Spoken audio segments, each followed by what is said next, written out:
Welcome to the Vermont School Board Association Online Academy. My name is Laura Soares, and today I'm going to talk a little bit about executive limitations in policy governance.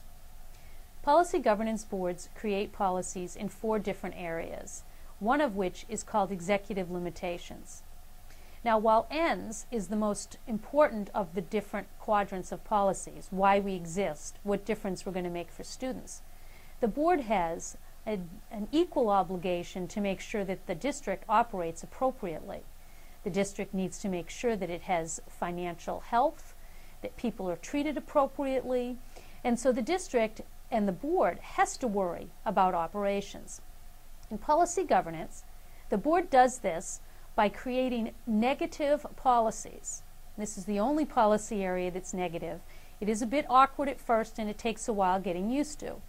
But what the board writes in executive limitations is what it will not accept, what it will not put up with. By doing so, it then frees the staff to do anything else within those boundaries in order to achieve the ends. And it makes the board able to say, we can spend our time worried about the ends, the results for students, because we've already said and we monitor and make sure about what can't happen in the district. So what are some typical areas that are addressed in executive limitations? One area is fiscal conditions. So what will the board not accept in the area of fiscal conditions? Obviously, the board wants to make sure that it operates without any risk of financial jeopardy, within budget, settles debts appropriately, and so on. So you start with a broad policy around fiscal conditions, saying that the superintendent may not expose the district to any financial jeopardy, and then the board can go on to define what that means. Another area is budgeting. The board has a worry about budgeting, wants to put a policy. The budget has to support the district ends, for example. Has to be a budget that will be supported by the community when it comes to town meeting time. And so the board decides what are the limits that the superintendent has to work with in the budget area. Asset protection is another one. We have buildings and we make great investments in our school district. We also have a reputation that needs to be protected.